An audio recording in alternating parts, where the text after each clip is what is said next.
अजय, आप कैसे देखते हैं रुपए को ऑन चार्ट्स? और 96 तो ऑलमोस्ट यहाँ पर अब है। नमस्कार वंशनी। जैसे हमने लास्ट टाइम बात की, रुपए की किस्मत में तो गिरना ही लिखा है, तो अभी तो 97 पे है। लेकिन देखिए इंपॉर्टेंट है जिस ढंग से कच्चे तेल पे आप नजर रखिए, क्योंकि पिछले 3 दिनों में हमने देखा यूएस ईरान के बीच में कोई भी पॉजिटिव टॉक कुछ भी नहीं हुआ है। और यूएस और चाइना की जो बैठक है ये काफी इंपॉर्टेंट होने वाली है। अभी जस्ट एक डिस्कस चल भी रहा था कि डोनाल्ड ट्रंप को रिसीव करने के लिए कौन आया, तो वहां पे हमने देखा कोई ज्यादा ऐसा सुनने में नहीं आया कि शी जिनपिंग ने बहुत एग्रेसिवली इस चीज पे किया। तो डेट मीन्स वहां से कोई आप बड़ा पॉजिटिव आउटकम मत देखिए उसमें। तो मुझे लगता है ट्रेड टेंशन अभी भी चलते हुए रहेंगे। जियोपॉलिटिकल टेंशन में हमने देखा इजराइल और यूएई की कुछ सीक्रेट बैठक हुई है। तो ये सबको देखते हुए कच्चा तेल मुझे लगता है कि ये कंसिस्टेंटली 105 है, जो धीरे धीरे 108 110 तक बढ़ता है। तो इंडिया के लिए डबल वैमी है, क्योंकि यहाँ पे हम देख रहे हैं कि कच्चा तेल ही सबसे बड़ा एक हम बोल सकते हैं गलत है। पिछले एक साल में करीबन 14% का फॉल हमने रुपए में इसी को जाते हुए देखा है। तो आई थिंक रुपए I am expecting as of now 9640 का एक रेजिस्टेंट रहना चाहिए, जहां पे मुझे लगता है मई एंड तक मिल जाएगा। साथ में आरबीआई बार बार में कोशिश कर रही है, इंटरवेंट भी कर रही है, बट 9640 आई थिंक दिखना चाहिए मई एंड के।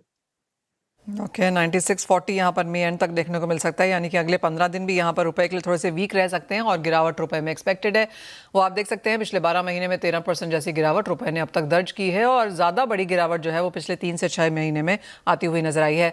अजय, मेटल्स पे एक ध्यान देना चाहेंगे क्योंकि यहाँ पर अच्छी खासी तेजी ओवरनाइट देखने को मिली है। एलुमी थोड़ा ऑल टाइम हाई से दूर है, लेकिन यूएस कॉपर में हमने ऑल टाइम हाई बनता हुआ देखा। जिंक 3.5 साल के हाइज पर है, एल्यूमिनियम 4 साल के हाइज पर ओवरनाइट मार्केट्स में बनता हुआ दिखा है। ऑफ कोर्स चाइना का मैन्युफैक्चरिंग डेटा अच्छा है, माइन क्लोजर्स की चिंताएं यहां पर लगातार हैं। आपको लगता है कुछ मनी यहां पर रोटेट हो रहा है? ये चीज हमने लास्ट ईयर बात की थी जब सुपर साइकिल में मुझे मालूम था बेस आज आप मेटल, कहेंगे, मैंने आपको पहले ही बताया था। अभी भी मुझे लगता है कि बेस मेटल में बड़ी तेजी स्टार्ट नहीं हुई है। कॉपर में ओके। आप ये देखिए सल्फ्यूरिक एसिड का 1 मई से लेकर अब तक जो हमने तेजी देखी है बहुत ही वाइटल है। साथ में हाँ, थोड़ी बहुत इंडस्ट्रियल डिमांड को लेकर चिंता जरूर है, बट अल्टीमेटली जो मैन्युफैक्चरिंग के नंबर चाइना से आ रहे हैं, सप्लाई साइड कंसर्न है। आई एम एक्सपेक्टिंग कि एटलीस्ट एलएमई पे हम 16,000 16,500 तक के लेवल हम कॉपर में देख पाएंगे। डोमेस्टिक मार्केट में 1600 तक के लेवल है। अब जिंक और एल्यूमिनियम में भी देखिए कि यहाँ पे जल्द 4,000 का लेवल हम एलएमई पे तोड़ते हुए दिखाई देंगे। तो ओवरऑल मुझे लगता है कि डिमांड से ज्यादा सप्लाई की चिंता बनी हुई है, जिसके चलते हमने सारे बेस मेटल देखा। अच्छा, एक चीज और है, मंडे के दिन हमने देखा था कि चांदी में काफी बड़ी तेजी आई थी गोल्ड को छोड़ के। यहाँ पे भी हमने देख रहे हैं कि जैसे चांदी की कोई डायरेक्ट माइन नहीं है, जिस ढंग से हमने जिंक और कॉपर में जो तेजी देखी पिछले हफ्ते भर में, उसी का असर चांदी पे भी हमने आते हुए देखा है। तो कुल मिला के सप्लाई कंसर्न सबसे बड़ा कंसर्न है, जो बेस मेटल को अभी भी एलिवेटेड लेवल पे रहेगा। करंट लेवल से भी मैं मान के चलता हूँ कम से कम 7 से 8% की तेजी पूरे बेस मेटल पैक में बना रहेगा। यहाँ पे लेड पे भी नजर रखिए, क्योंकि काफी सुस्त कमोडिटी रहती है, 200 के ऊपर जनरली जाते नहीं है। जिस ढंग से कच्चा तेल बढ़ा हुआ है, हम देख रहे हैं बैटरी के जो डिमांड है वो कहीं ना कहीं लेड को और निकल को दोनों को सपोर्ट करेगा। यहाँ पे हम 210-12 तक का लेवल लेड में, एल्यूमिनियम हम 400 तक का लेवल, और कॉपर हमने डिस्कस किया ही है कि करीबन 1600 तक के लेवल मिल जाएगा। तो इन ऑल पूरे बेस मेटल में अभी भी मोमेंटम कंटिन्यू रहेगा। और अजय, सोने चांदी को कैसे देखते हैं आप? यहाँ पर चांदी में जो अच्छी खासी तेजी है वो काइंड ऑफ होल्ड ऑन करती हुई नजर आई है, लेकिन सोना 4700 के आसपास काफी वॉलेटाइल एज एन चॉपी।